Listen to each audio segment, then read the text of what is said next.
السلام علیکم friends and welcome to نوٹیشیا۔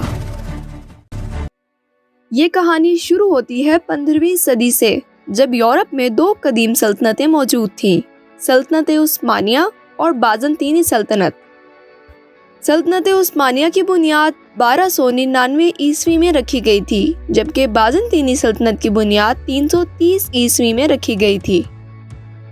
1453 عیسوی میں سلطنت عثمانیہ عروج پر تھی اور تیزی سے اپنی سلطنت میں مسلسل اضافے کے ساتھ فتح یاب تھی۔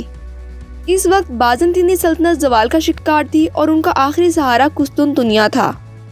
قسطنطنیہ سے ہی یورپ اور چین کے درمیان تجارت ہوتی تھی۔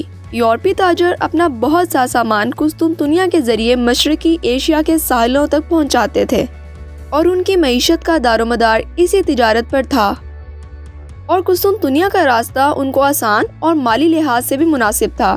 اگر وہ بحر اوقیانوس یعنی کہ اٹلانٹک اوشن اور بحر ہند یعنی کہ انڈین اوشن کے راستے سے ہوتے ہوئے چین پہنچتے تو راستہ طویل ہونے کی وجہ سے مالی اخراجات بہت زیادہ ہو جاتے اور منافع سے زیادہ نقصان کا سامنا کرنا پڑتا۔ اسی لیے قسطنطنیہ کا راستہ سب سے بہترین تھا، لیکن یورپی تاجر مستقبل میں ہونے والے ایک اہم واقعے سے بے خبر تھے۔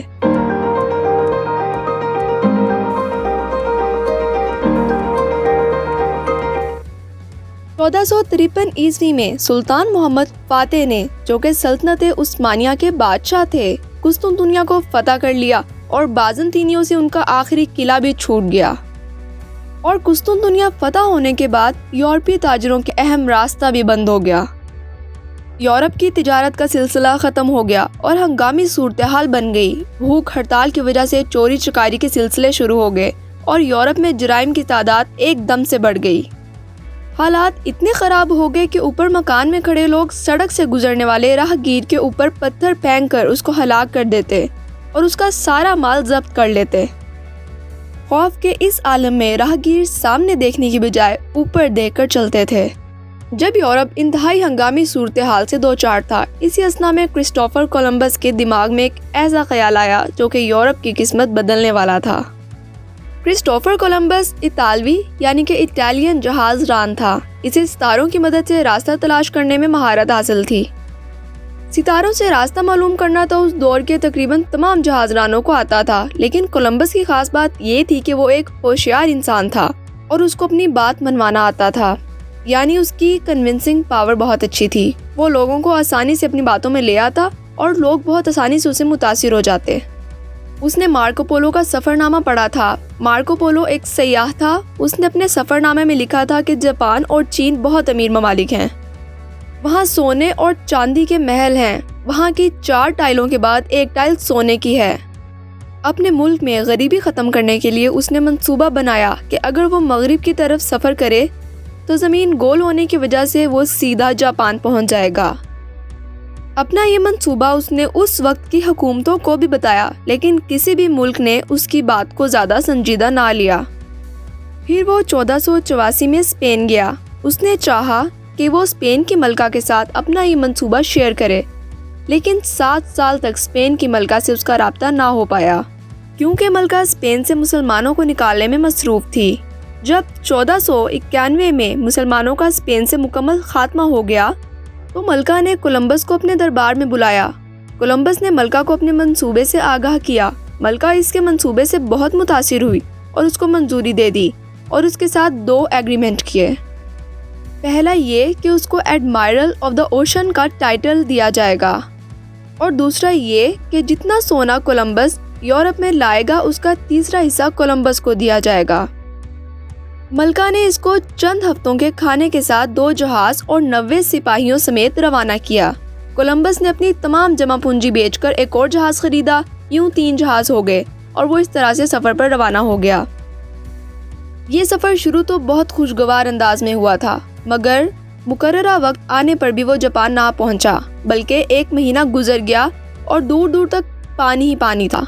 ساحل کا نام و نشان بھی نہ تھا۔ اس کے ساتھیوں نے اسے واپس اسپین لوٹنے کو کہا، لیکن کولمبس کو یہ موقع 7 سال بعد ملا تھا اور وہ اس کو گنوانا نہیں چاہتا تھا۔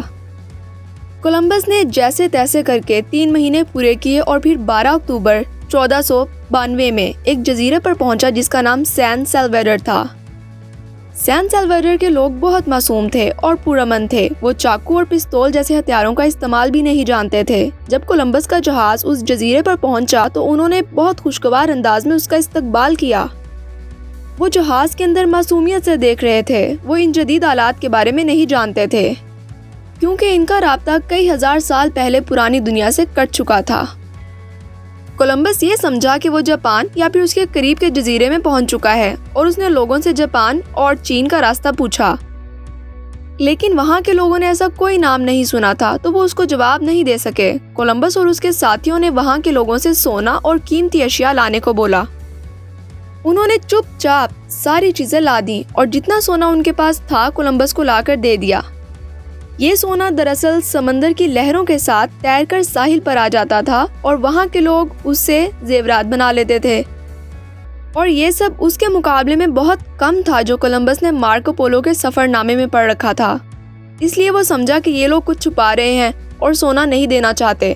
چنانچہ وہ اور ان کے ساتھی سین سلواڈور کے لوگوں پر ظلم کرنے لگے اور ان کے گھروں میں جا کر لوٹ مار کرنا شروع کر دی. لیکن وہاں کے لوگ ان کو مہمان سمجھ کر ان کی یہ باتیں نظر انداز کرتے جا رہے تھے جس کی وجہ سے کولمبس کو اور شے مل گئی.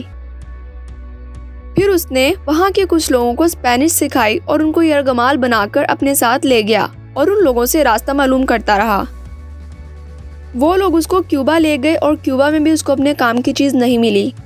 اس کے بعد وہ لوگ ایک اور جزیرے پر گئے جہاں آج کے دور میں 2 ملک ہیٹی اور ڈومینیکن ریپبلک موجود ہیں.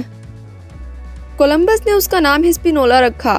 یہاں پر بھی وہ سونا تلاش کرنے میں کامیاب نہ ہو سکا. اس دوران اسے اسپین جانے کی ضرورت پیش آئی. اس نے ہسپینولا کے جزیرے پر اپنے جہاز میں سے چھوٹی کشتیوں کی لکڑی کی مدد سے ایک کیبنٹ بنایا جس میں اپنے 30 سپاہیوں کو اپنی غیر موجودگی میں وہاں رہنے کے لیے چھوڑ کر گیا اور وہ خود 1493 میں اسپین چلا گیا. کرسٹوفر کولمبس اسپین کی ایک محفل میں گیا. وہاں لوگوں نے اس سے بولا کہ راستہ دریافت کرنا کوئی مشکل کام نہیں تھا. تم نہ کرتے تو کسی اور نے کر لینا تھا. اس پر کولمبس نے ابلے ہوئے انڈے منگوائے اور ان سے بولا کہ اس کو ٹیبل پر بیلنس کر کے دکھاؤ. سب نے بہت کوشش کی لیکن ناکام رہے. پھر کولمبس نے ایک انڈا اٹھایا اور اس کو ایک طرف سے ہلکا سا پچکایا اور آسانی سے اس کو ٹیبل پر بیلنس کر دیا. اور پھر ان لوگوں سے بولا کوئی بھی کام کرنا آسان نہیں ہوتا. جب کوئی کام ہو جاتا ہے تو پھر وہ سب کو آسان لگتا ہے. لوگ اس سے بہت متاثر ہوئے اور پھر اس کا چرچا ہو گیا. اسی سال ملکہ نے بھی اس کو ایڈمائرل آف دا اوشن کا خطاب دیا اور سونے کا تیسرا حصہ بھی. اس سے پہلے تو کولمبس کو اتنا سنجیدہ نہیں لیا گیا تھا مگر اس واقعے کے بعد ملکہ بھی متاثر ہو گئی تھی. پھر اس نے کولمبس کے ساتھ 17 جہاز اور مسلح فوج کا ایک بڑا دستہ روانہ کیا. کولمبس 1495 میں دوبارہ ہسپینولیا چلا گیا اور پھر سے ظلم و ستم کی داستان شروع ہو گئی. جب وہ ہسپینولیا پہنچا تو اس نے دیکھا کہ اس کے تمام ساتھی جن کو وہ ہسپینولیا چھوڑ کر گیا تھا مر چکے تھے اور اس کا بنایا ہوا کیبن بھی ٹوٹ چکا تھا. اصل میں وجہ یہ تھی کہ اس کے جانے کے بعد جن سپاہیوں کو وہ نگران مقرر کر کے گیا تھا سونا نکالنے کے لیے وہ لوگوں پر بے جا ظلم کرنا شروع ہو گئے تھے. ایک دن ہسپینولیا کے لوگ اکٹھے ہوئے اور ان کو مار ڈالا اور کیبن بھی تباہ کر دیا. کولمبس کو اپنے سپاہیوں کا یہ حشر دیکھ کر بہت غصہ آیا اور اس نے ہسپینولیا کے لوگوں پر شدید ظلم و ستم کرنا شروع کر دیے. ان لوگوں کو اسپینش بھی نہیں آتی تھی کہ وہ اپنا پیغام ملکہ تک دے سکتے اور نہ ہی ان کے پاس کوئی اسلحہ تھا کیونکہ ان کو کبھی اپنے دفاع کی ضرورت ہی نہیں پیش آئی تھی. پھر کولمبس وہاں کے مردوں کو سونا نکالنے کے لیے لے گیا پہاڑوں پر اور خواتین سے بولا کہ سمندر کے ذریعے سے آنے والا سونا جمع کریں اور ہفتے میں ایک دن مقرر کیا جب وہ تمام لوگ اپنا جمع کیا ہوا سونا لا کر کولمبس کے سپرد کر دیتے تھے. جو شخص سونا لاتا کولمبس اسے گلے میں ایک رنگ ڈال دیتا. پھر جس کے گلے میں یہ رنگ نہیں ہوتا اسے بری طرح سے مار دیا جاتا تھا.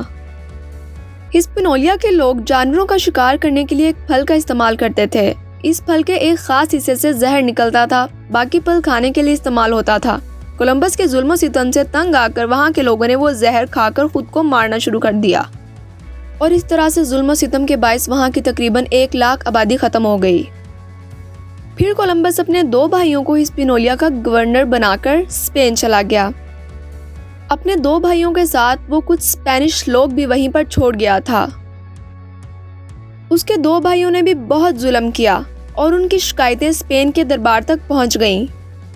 یہ شکایتیں اسپین تک وہ اسپینش لوگ لے کر گئے تھے جو کولمبس کے 2 بھائیوں کے ساتھ ہسپانیولا آئے تھے۔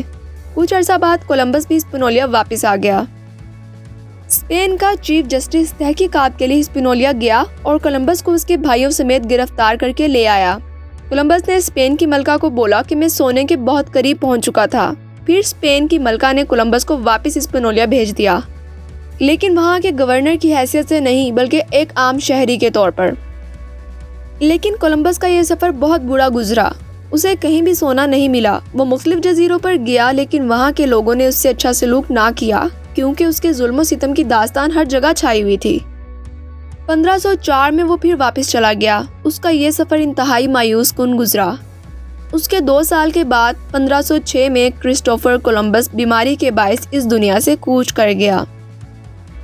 امریکہ دراصل دریافت کیا تھا امریکو ویسپوسی نے۔ امریکو ویسپوسی ایک تاجر تھا جو کہ راستے تلاش کرتا تھا۔ یہ بھی ستاروں کی مدد سے راستہ ڈھونڈنے کی صلاحیت رکھتا تھا۔ اس نے پورا جزیرہ گھوما اور پھر اندازہ لگایا کہ یہ چین نہیں ہے اور نہ ہی جاپان ہے بلکہ کوئی نئی جگہ ہے۔ اس نے اس جگہ کو امریکہ کا نام دے دیا اور آج ہم سب اس کو کانٹیننٹ امریکہ کے نام سے جانتے ہیں۔ اگر آپ کو یہ ویڈیو اچھی لگی تو ہمارے چینل کو سبسکرائب کیجئے اور اس ویڈیو کو لائک کیجئے اور بیل آئیکن کو پریس کر لیں تاکہ مزید آنے والی ویڈیوز سے محروم نہ رہ سکیں۔ اپنے اور اپنے گھر والوں کا بہت زیادہ خیال رکھیے۔ اللہ حافظ۔